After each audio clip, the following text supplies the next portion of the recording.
छात्रों, एक बार आपको हिंदी कक्षा के लिए स्वागत। हम कौन सी पाठ पढ़ रहे थे, बोलिए? जी हाँ, कर्नाटक संपद। हाँ, तो आप लोगों ने कर्नाटक के प्रवास के लिए पूरी तैयारी कर लिया है क्या? ओ अच्छा, अच्छा। हाँ, तो हमारा यह पाठ का उद्देश्य सार्थक हुआ ना?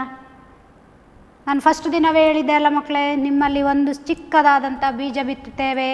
ಕರ್ನಾಟಕದ ಸೌಂದರ್ಯವನ್ನು ನೋಡುವಂತಹ ಒಂದು ಚಿಕ್ಕದಾದಂತಹ ಬೀಜವನ್ನು ಬಿತ್ತುವ ಒಂದು ಕೆಲಸ ಮಾಡ್ತೇವೆ ಅಂತ. ಸೊ ಸಾಕಾರ ಆಯಿತು, ನೀವೆಲ್ಲ ಹೇಳ್ತಾ ಇದ್ದೀರಾ ಟೀಚರ್ ನಮಗೆ ಪ್ರವಾಸ ಕರ್ಕೊಂಡೋಗಿ, ಬಾದಾಮಿ, ಐಹೊಳೆ, ಪಟ್ಟದಕಲ್ಲು, ಮೈಸೂರು ಎಲ್ಲ ಹೋಗುವ. ತೋ ಬಚ್ಚೋ, ಈ ಪಾಠದ ಉದ್ದೇಶವೇ ಇದು. ನಮ್ಮ ಕರ್ನಾಟಕದ ಬಗ್ಗೆ ನಿಮ್ಮಲ್ಲಿ ಮಕ್ಕಳ ಮನಸ್ಸಲ್ಲಿ ಏನು ಬರಬೇಕು, ಒಂದು ಉತ್ಸುಕತೆ ಬರಬೇಕು ಅನ್ನೋದೇ ಈ ಪಾಠ ಇಟ್ಟಂತಹ ಉದ್ದೇಶ. और भी बाकी है बच्चों, इतना ही नहीं, कर्नाटक के जो मुकुट है उसमें भी और भी रत्न बाकी है आप लोगों को जानने के लिए। ठीक है, उसके बाद हम क्या करेंगे, एक लंबी प्रवास के लिए जाएंगे, ज़रूर जाएंगे। ठीक है, आगे देखेंगे। आज के इस पाठ में, हाँ मैं भूल गई, मैं काम दिया था ना आप लोगों को, क्या है बोलिए? वही प्रश्न के उत्तर सीख कर आने के लिए बोला था ना। कौन सा प्रश्न के उत्तर सीख कर आने के लिए बोला था? शिल्पकला, कर्नाटक के शिल्पकला के बारे में लिखिए। सीख लिया आप लोगों ने? हाँ, एक बताएंगे, कोई एक, आप में से कोई एक बताएंगे? पहला पॉइंट कौन सा है? हाँ ठीक है, बादामी, ऐहोळे, पट्टदकल्लु। ओके, हाँ पहला पॉइंट। दूसरा पॉइंट कौन सा है? बेलूरू, हळेबीडु, सोमनाथपुर। हाँ, उसके बाद कुछ है, उसको भी आपको सीखना है। ऐसे याद रखने के लिए ऐसे पॉइंट बनाना चाहिए तो आपको याद रहेगा। हाँ, बेलूरू, हळेबीडु, सोमनाथपुर के पुरम जाने के बाद हम कहाँ गए? श्रवणबेळगोळ गए। हाँ, वो तीसरा पॉइंट है। जो बेलूरू, हळेबीडु, सोमनाथपुरम के वास्तुकला है या शिल्पकला है, उसमें क्या हमें क्या पता चलता है? हाँ, रामायण और महाभारत के बारे में हमें जानकारी मिलता है। आप लोगों को तो शायद बहुत इंटरेस्टिंग लगा होगा, तो आप जल्दी से उत्तर बोल रहे हैं। ठीक है, और चौथा पॉइंट है, तीसरा पॉइंट है गोल गुंबद। गोल गुंबद से पहले हम श्रवणबेळगोळ गए थे। हाँ, वहाँ 57 फुट के एक शिला मूर्ति को देखा था। उसके बाद हम कहाँ गए? गोल गुंबज। गोल गुंबज की विशेषता क्या है? यस, विस्परिंग टावर, ಪಿಸುಗುಟ್ಟುವ ಗೋಡೆ, ಪಿಸುಗುಟ್ಟುವ. ಹೀಗೆ ಸಣ್ಣಕ್ಕೆ ಪಿಸಿ ಕಿವಿಯಲ್ಲಿ ಹೇಳೋದು ಅಂತ ಹೇಳ್ತೇವೆ. ಅದನ್ನು ಮಾಡಿದರೆ ಇನ್ನೊಂದು ಕಡೆ ಕೇಳ್ತದೆ. ಅದು ಯಾಕೆ ಮಾಡಿಕೊಂಡಿದ್ರು ಅಂದರೆ ಮಕ್ಕಳೇ, ರಾಜ ಮಹಾರಾಜರು ಶತ್ರುಗಳು ಬಂದಾಗ ಗಟ್ಟಿಯಾಗಿ, ಅಥವಾ ಶತ್ರುಗಳು ಇಲ್ಲಿ ಇದ್ದಾರೆ ಗಟ್ಟಿಯಾಗಿ ಹೇಳಿಬಿಟ್ರೆ ನಮ್ಮ ಶತ್ರುಗಳಿಗೆ ಗೊತ್ತಾಗ್ಬಿಡ್ತದೆ. ಆಗ ಒಬ್ಬರಿಗಿಂದ ಒಬ್ಬರಿಗೆ ಸಂದೇಶವನ್ನು ರವಾನೆ ಮಾಡಲಿಕ್ಕೆ ಕೂಡ ಅಂತಹ ಒಂದು ಟೆಕ್ನಾಲಜಿಯನ್ನು ಉಪಯೋಗಿಸ್ತಾ ಇದ್ರು ಅಂತ ಹೇಳಿ ನಾವು ಅಲ್ಲಿ ಭೇಟಿ ಕೊಟ್ಟಾಗ ನಮಗೆ ತಿಳಿದು ಬಂತು ಮಕ್ಕಳೇ. ಅಲ್ಲಿ ಬರೀ ವಿಸ್ಪರಿಂಗ್ ಟವರ್ ಒಂದೇ ಅಲ್ಲ, ಇನ್ನೂ ಕೂಡ ಅದ್ಭುತಗಳೆಲ್ಲ ಇದ್ದಾವೆ. ನ್ಯಾಚುರಲ್ ಆಗಿರುವಂತಹ ಏರ್ ಕಂಡೀಷನ್ ರೂಮ್ ಕೂಡ ಆ ಒಂದು ಗೋಲ್ ಗುಂಬಜಲ್ಲಿ ಇದೆ. ನೀವು ಗೋಲ್ ಗುಂಬಜನ್ನು ಬಿಜಾಪುರ ನೋಡಲಿಕ್ಕೆ ಹೋದರೆ, ಗೋಲ್ ಗುಂಬಜನ್ನು ನೋಡಲಿಕ್ಕೆ ಹೋದರೆ ನೀವೇನು ಮಾಡಿ, ಏಕ गाइड को ज़रूर लीजिए। ठीक है, हाँ। उसके बाद पॉइंट आता है, हम सीधे बीजापुर से कहाँ जाते हैं? मैसूर जाते हैं। मैसूर में क्या क्या देखा है आप लोग लिखते हैं। उसके बाद हमारा प्रश्न के उत्तर ख़त्म होता है, आप लोगों को क्या मिलता है? 4 अंक मिलता है। चाहिए ना 4 अंक? आसानी से, कोई बिना कष्ट के आप क्या कर सकते हैं? 4 अंक ले सकते हैं। तो आज के पाठ में हम राजवंशों के बारे में जानकारी पाएंगे। हमारे कर्नाटक में बहुत सारे राजवंशों ने अपना जो राज्यभार करके हमें कुछ ना कुछ इस राज्य को देकर गए हैं। उनमें से पहले है गंग, नेक्स्ट कदंब, राष्ट्रकूट, चालुक्य, होयसला, अराविड। इन राजवंशों ने क्या किया है? हमारे कर्नाटक को एक अच्छी ದೇನ್ ದಿಯಾ ಹೇ, ಒಳ್ಳೆಯ ಆಡಳಿತವನ್ನು ಕೊಟ್ಟಿದ್ದಾರೆ. ಹಾಗೆಯೇ ಕಲೆ, ಸಂಸ್ಕೃತಿ, ಸಾಹಿತ್ಯ ಇವುಗಳನ್ನೆಲ್ಲ ಸಮೃದ್ಧವಾಗಿ ಬೆಳೀಲಿಕ್ಕೆ ಏನು ಮಾಡಿದ್ದಾರೆ? ಕಾರಣಕರ್ತರಾಗಿದ್ದಾರೆ. बच्चों, इन राजवंशों में कोई एक राजा का नाम बता सकते हो आप लोग? गंगा वंश के हो सकता है, कदंब के हो सकता है, राष्ट्रकूट वंश तो बहुत प्रसिद्ध है. आप लोग समाज शास्त्र, समाज विज्ञान में पढ़ते हैं, कर्नाटक इतिहासದಲ್ಲಿ ಓದ್ತೀರಾ. चालुक्य में, होयसळ में, अराविड, इन वंशों में जो एक राजा का नाम बताइए, देखेंगे. हाँ, ठीक है, उसका नाम है विष्णुवर्धन.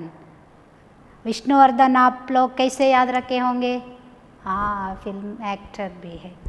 हाँ, विष्णुवर्धन किस राजवंश के हैं? जी हाँ, ಹೊಯ್ಸಳ ರಾಜವಂಶಕ್ಕೆ. ಹೊಯ್ಸಳರ ವಿಷ್ಣುವರ್ಧನ ಅಂತ ಓದ್ತೇವೆ ಅಲ್ವಾ? ರಾಷ್ಟ್ರಕೂಟ ಗೊತ್ತಿಲ್ವಾ? चालुक्य नहीं पता? तो आप लोगों के लिए एक काम, गृह पाठ है. आप लोग अपने किताब खोलिए, कर्नाटक इतिहास, ऐसे आपका समाज विज्ञान में पाठ है, उसमें से एक एक राजाओं को, प्रसिद्ध राजाओं को याद रखिए, याद कीजिए. ठीक है? ये राजाओं ने हमारे कर्नाटक को क्या बनाया? अपने सारे देन और उनके जो इच्छा शक्ति से कर्नाटक को समृद्ध बनाया है. देखिए, नीचे कुछ राजाओं के नाम दिए गए हैं. आप लोग यदि बुद्धिमान होते तो नीचे के जो पंक्तियाँ हैं उसको देखकर भी बोल सकते थे, लेकिन मेरे बच्चे बहुत अच्छे. देखिए, यहाँ राजा महाराजा है नीचे. कृष्णदेवराय, मदकरी नायक. देखिए, कृष्णदेवराय मैं यहाँ भी लिखा था, आपने इसको देखा नहीं. ನೋಡಿ ಮಕ್ಕಳೇ, ನಾವು ಹೇಗೆ ನಮ್ಮ ಬ್ರೈನ್ ಚುರುಕಿರಬೇಕು ಅಂತ ಹೇಳಿದರೆ, ಈ ಜಿರ್ಲೆ ಇರ್ತದೆ, ಗೊತ್ತುಂಟ ನಿಮಗೆ ಜಿರ್ಲೆ? ಆ ಜಿರ್ಲೆಗೆ ಮುಂದೆ 2 ಮೀಸೆ ಇರ್ತದೆ. ಆ ಮೀಸೆ ಹೊಕ್ಕಲಿಕ್ಕೆ ಜಾಗ ಸಿಕ್ಕರೆ ಸಾಕು, ಅದು ಇಡೀ ದೇಹವನ್ನೇ ಏನು ಮಾಡ್ತದೆ? ಒಳಗೆ ಹೊಕ್ಕಿಸಿಕೊಂಡು ಎಲ್ಲಿ ಬೇಕಾದರೂ ನುಸುಳ್ತದೆ. ಅದೇ ರೀತಿ ನೀವು ವಿದ್ಯಾರ್ಥಿಗಳು ಚುರುಕಾಗಿರಬೇಕು, ಬ್ರೈನ್ ಅಷ್ಟು ಚುರುಕಿರಬೇಕು. ನಿಮಗೆ ನಾನು ಕೇಳುವಂಥದ್ದನ್ನೆಲ್ಲ ಇಲ್ಲ ಬೋರ್ಡಲ್ಲಿ ಬರೆದಿದ್ದೇನೆ, ನೀವು ನೋಡ್ತಾ ಇಲ್ಲ ಅಲ್ವಾ? ಟೀಚರ್ ಹೇಳ್ತಾರೆ ಅಂತ ಕಾಯ್ತಾ ಇದ್ದೀರಲ್ಲ. ಇಲ್ಲ, ಗಮನಿಸಬೇಕು. ನೋಡಿ, ನಾನು ಇಲ್ಲೆಲ್ಲರ ರಾಜರ ಹೆಸರನ್ನು ಬರೆದಿದ್ದೆ, ಒಬ್ಬರದ ಹೆಸರಾದರೂ ಅಲ್ಲಿ ಸಂಬಂಧಪಟ್ಟದ್ದಿತ್ತು. ಕೃಷ್ಣದೇವರಾಯ ಎಲ್ಲಿ? ಹಂಪೆ, ಹೊಸಪೇಟೆ ಹೆಸರು ಕೇಳಿದ್ದೀರಾ? ಮದಕರಿ ನಾಯಕ, ಚಿತ್ರದುರ್ಗದ ಕಲ್ಲಿನ ಕೋಟೆ ಕೇಳಿದ್ದೀರಲ್ಲ? ಅಬ್ಬಕ್ಕ, ಮಂಗಳೂರು. ಉಳ್ಳಾಳ ಹೆಸರು ಕೇಳಿದ್ದೀರಾ? ಅಲ್ಲಿ ಆಡಳಿತ ನಡೆಸಿದಂತಹ ಅಬ್ಬಕ್ಕ ರಾಣಿ. चन्नम्मा के नाम के साथ ही उनका जो राज्य के नाम आता है, यस, ಕಿತ್ತೂರು ಚೆನ್ನಮ್ಮ.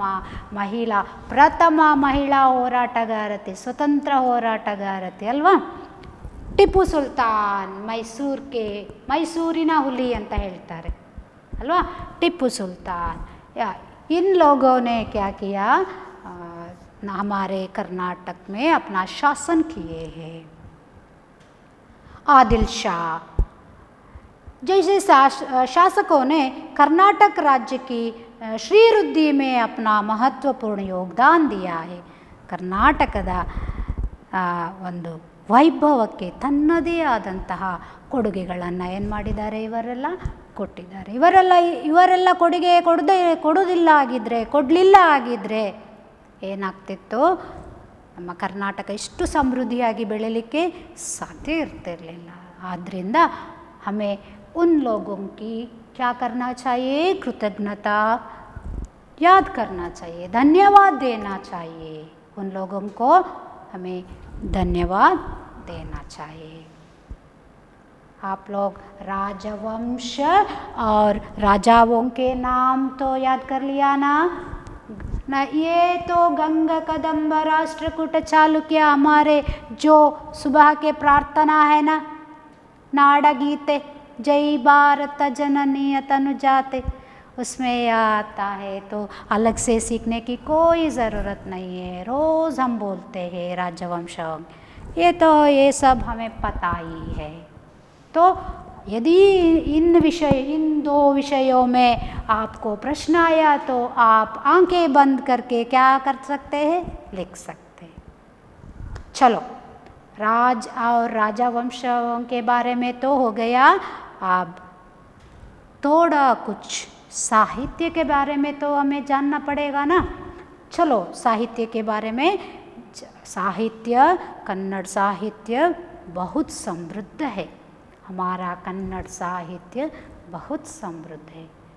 महान महान कवियों ने अपने अपने कृतियों से यह साहित्य को समृद्ध बनाया है.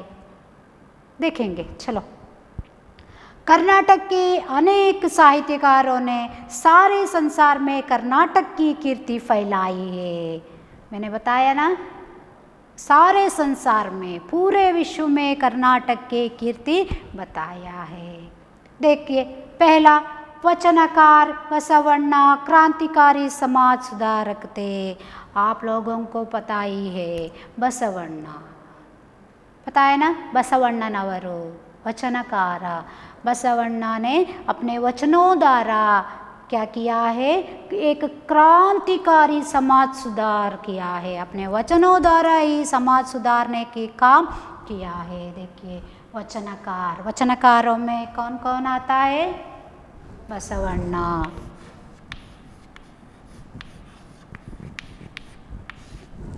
ಬಸವಣ್ಣ ಮುಖ್ಯವಾಗಿ ನಾವು ವಚನಕಾರರು ಅಂದ ಕೂಡಲೇ ಬಸವಣ್ಣನವರನ್ನು ನೆನಪು ಮಾಡ್ತೇವೆ. उसके बाद आते हैं, बसवण्ण के बाद अक्का महादेवी, जो मल्लिकार्जुन के याद में अपना सर्वस्व त्याग कर उन्होंने क्या किया, वचनों को लिखना शुरू किया. आप लोगों को अक्का महादेवी की पता चलता है, देखा है अक्का महादेवी को, जो वही, हाँ ठीक है, वही जो अपने बालों से अपने शरीर को क्या किया है, ರಕ್ಷಣೆ किया है. ತನ್ನ ಕೂದಲಿನಿಂದ ಶರೀರವನ್ನು ಮುಚ್ಚಿ, ಯಾಕೆ ಅವರಿಗೆ ಬಟ್ಟೆ ಇರಲಿಲ್ವಾ, था, लेकिन उसके पति बोले जो तुमने पहना है कपड़ा वही भी मेरा है. ऐसे बोलने से वो क्या किया, अपना कपड़े को भी निकाल कर दे दिया और उनके वो प्राकृतिक उनके बाल थे, घने बाल, उसको ही अपना कपड़ा बना लिया. देखिए कितना वो सरल थी, लेकिन उसके वचन उतना ही अद्भुत था. अक्का महादेवी, अल्लमा प्रभु और सर्वज्ञ. सर्वज्ञ का शब्द, सर्वज्ञ यह शब्द तो आप सुना ही होगे, है ना. हाँ, कोई बुद्धिमान होता है या मैं ही बुद्धिमान बोलते हैं तो वो बोलते आप बहुत सर्वज्ञ है क्या. सर्वज्ञ मीन्स ಎಲ್ಲವನ್ನ ತಿಳಿದವನು, सब कुछ जानने वाला. सर्वज्ञ भी ऐसे बुद्धिमान थे. अनेक संतों ने अपने अनमोल वचनों द्वारा प्रेम दया और धर्म की सीख दी है. ತಮ್ಮ ಅನ್ಮೋಲ್ ಬೆಲೆ ಕಟ್ಟಲಿಕ್ಕೆ ಸಾಧ್ಯ ಇಲ್ಲ ಅಂತಾದಂತಹದು. ಅನ್ಮೋಲ್ ಕಾ ಅರ್ಥ ಕ್ಯಾ ಹೈ? ಬೆಲೆ ಕಟ್ಟಲು ಸಾಧ್ಯ ಇಲ್ಲ. ಬೆಲೆ ಇಷ್ಟು ಇದಕ್ಕೆ ಇಷ್ಟು ವ್ಯಾಲ್ಯೂ ಅಂತ ಹೇಳಲಿಕ್ಕೆ ಸಾಧ್ಯ ಇಲ್ಲ. ಅಂತಹ ವಚನಗಳಿಂದ ಏನನ್ನು ಹೇಳಿದ್ದಾರೆ? ಪ್ರೇಮ, ಇನ್ನೊಬ್ಬರನ್ನು ಪ್ರೀತಿಯಿಂದ ಹೇಗೆ ಕಾಣೋದು ಅನ್ನುವಂಥದ್ದನ್ನು ಹೇಳಿಕೊಟ್ಟಿದ್ದಾರೆ. ಬೇರೆಯವರ ಮೇಲೆ ದಯೆಯನ್ನು ತೋರುವುದು ಹೇಗೆ ಅನ್ನುವಂಥದ್ದನ್ನು ಹೇಳಿಕೊಟ್ಟಿದ್ದಾರೆ. ಹಾಗೂ ನಾವು ಮನುಷ್ಯನ ಧರ್ಮ ಏನು, ಮಾನವರಾದವ್ರು ನಾವು ಏನು ಮಾಡಬೇಕು ಏನು ಮಾಡಬಾರ್ದು ಅನ್ನೋದನ್ನು ತಮ್ಮ ವಚನಗಳಿಂದ ಏನು ಮಾಡಿದ್ದಾರೆ? ಅವರು ನಮ್ಮ ಸಮಾಜವನ್ನು ತಿದ್ದುವ ಕೆಲಸವನ್ನು ಮಾಡಿದ್ದಾರೆ. ಉಸ್ಕೆ ಬಾದ್ ಪುರಂದರದಾಸ್ और ಕನಕದಾಸ್ ಆತೆ ಹೇ. ದಾಸ ಸಾಹಿತ್ಯ ನೋಡಿ, ಈ ಅವರ ಪುರಂದರದಾಸ್, ಕನಕದಾಸ್ ಇನ್ನೂ ಮುಂತಾದ ದಾಸಗಳು ಇದ್ದಾರೆ.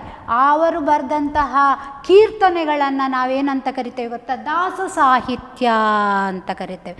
ಕನ್ನಡವನ್ನು ಅಧ್ಯಯನ ಮಾಡುವಂತಹ ಮಕ್ಕಳಿಗೆ ಇವೆಲ್ಲ ಬರ್ತದೆ. ಆಳವಾಗಿ ಇವುಗಳ ಬಗ್ಗೆ ಅಧ್ಯಯನ ಮಾಡಬಹುದು.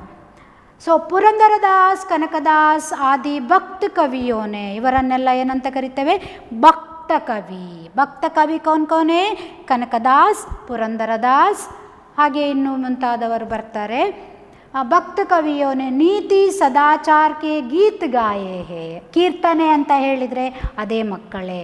ಹಾಡು, ದಾಸನಾಗು ವಿಶೇಷನಾಗು ಅಂತ ಹಾಡು ಕೇಳಿರ್ಬೋದು ನೀವು. आजकल के बच्चे तो फिल्म सॉन्ग ही ज़्यादा सुनते हैं, है ना? ऐसे कभी कभी ऐसे भक्ति के गीत को भी आपको सुनना चाहिए, जो मन को बहुत ही तसल्ली मिलता है. कभी अवसर मिले, आप फ्री में हो तो ऐसे कुछ गीतों को सुनिए, उसमें कितना अर्थ होता है समझिए. ठीक है.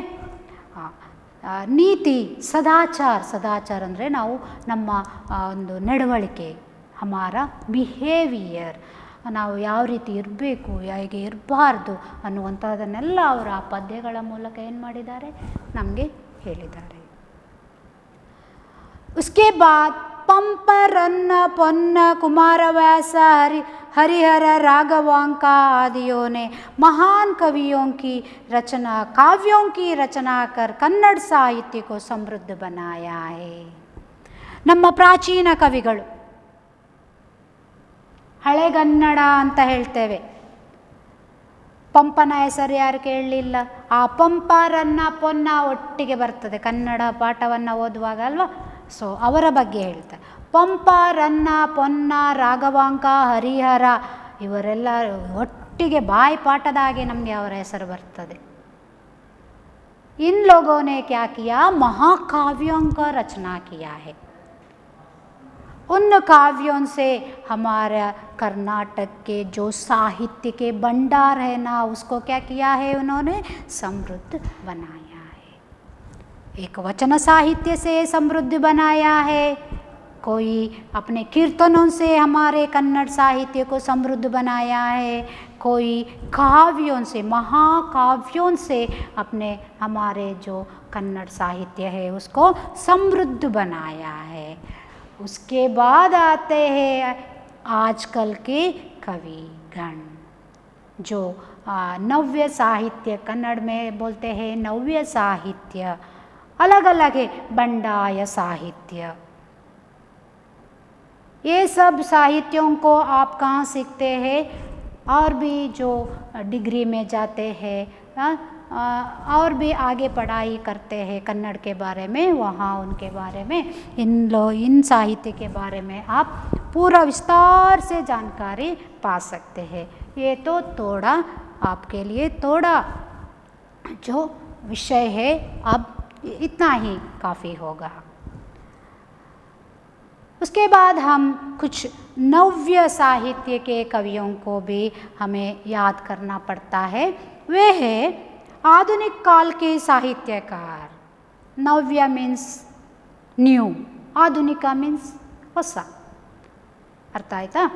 साहित्यकार है कुवेंपु, राष्ट्र कवि। हाँ, हमारे राष्ट्र कवि कुवेंपु। दारा बेंद्रे जो धारवाड़ के गरु के पुत्र है। ಶಿವರಾಮ್ ಕಾರಂತ್, ಕಡಲ ಭಾರ್ಗವ ಅಂತ ಹೇಳಿ ಹೆಸರಿದೆ शिवराम कारंत जी, जो प्रकृति को उनके जैसे लिखने वाले और कवि नहीं हैं। प्रकृति के बारे में वो बहुत ही अच्छे से लिखते हैं। मास्ती वेंकटेश अय्यंगार, वीकृ गोकाक, यूआर अनंतमूर्ति, गिरीश कार्नाड, चंद्रशेखर कंबार। कितने हुए? 1 2 3 4 5 6 7 8। ये कौन है? 8 हीरे हैं। वे लोग तो बड़े बड़े हीरे हैं, ये आजकल के हीरे हैं। हीरा मीन्स हाँ वज्र। ये 8 लोग हैं, ज्ञानपीठ पुरस्कृत लोग हैं, कविगण है। ज्ञानपीठ पुरस्कृत कविगण है। देखिए पढ़ती हूँ। आधुनिक काल के साहित्यकार कुवेंपु, दारा बेंद्रे, शिवराम कारंत, मास्ती वेंकटेश अय्यंगार, वीकृ गोकाक, यूआर अनंतमूर्ति, गिरीश कार्नाड और चंद्रशेखर कंबार जी। आपके किताब में ही उन लोगों के जो चित्रपट है वही दिए गए हैं, तो आप गौर से देख लीजिए। ज्ञानपीठ पुरस्कार जो साहित्य में दिए जाने वाले अत्युन्नत पुरस्कार है भारत में।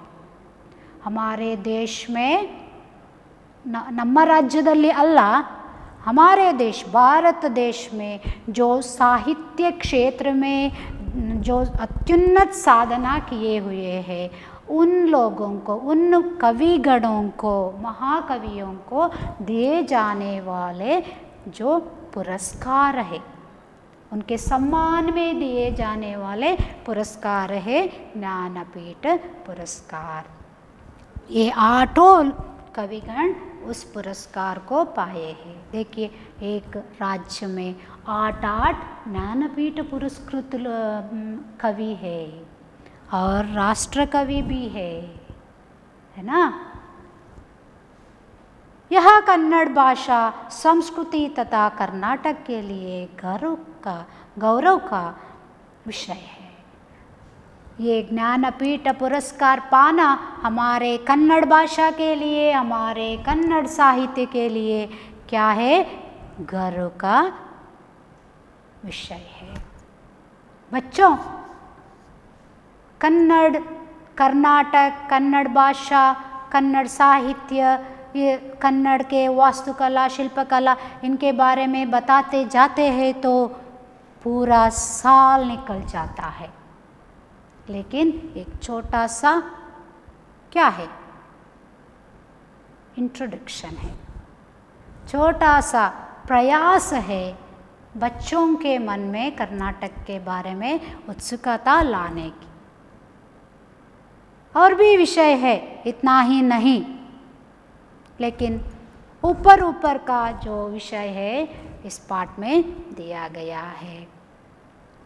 तो आप लोगों के मन में यह आशा ज़रूर उत्पन्न हुआ है कि हमें भी इनके बारे में जानना है, इनके बारे में जानना है, इनके बारे में जानना है। और बेलूरू, हलेबीडु, हंपे, ಹೊಸಪೇಟ್, बादामी, ಐಹೊಳೆ, पट्टदकल्लु, श्रवणबेळಗೊಳ, मैसूर, यहाँ जाना चाहिए, है ना? ठीक है। तो आपके मन में एक बार यह इच्छा उत्पन्न हुई तो आप ज़रूर जाएंगे। इसीलिए कन्नड़ में एक कहावत है बच्चों, आपने सुना है? नहीं? कन्नड़ में एक कहावत मैंने सुना था, वो है ದೇಶ ಸುತ್ತು ಕೋಶ ಓದು. ಕೋಶ ಓದು, ದೇಶ ಸುತ್ತು. ಅಂದರೆ ನಮಗೆ ಜ್ಞಾನ ಭಂಡಾರ ಹೆಚ್ಚಾಗಲಿಕ್ಕೆ ಒಂದು ಪುಸ್ತಕಗಳನ್ನು ಓದಬೇಕಂತೆ ಮಕ್ಕಳೇ. ಕೆಲವರಿಗೆ ಕೂತ್ಕೊಂಡು ಓದಲಿಕ್ಕೆ ಕಷ್ಟ. ಆಗ ಏನು ಮಾಡ್ಬೋದು? ದೇಶ ಸುತ್ತು ಅಂದರೆ ಬೇರೆ ಬೇರೆ ಪ್ರದೇಶಗಳಿಗೆ ನಾವೇನು ಮಾಡಬೇಕು? ಹೋಗಬೇಕು.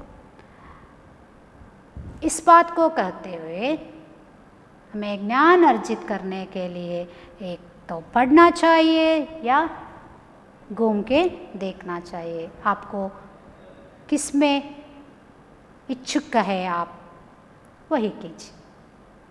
तो यहाँ तक आते आते हमारा कर्नाटक संपद पाठ क्या हुआ? समाप्त हुआ. अगली कक्षा में हम क्या करेंगे? इसमें आने वाले प्रश्नों के बारे में थोड़ा देखेंगे. धन्यवाद बच्चों.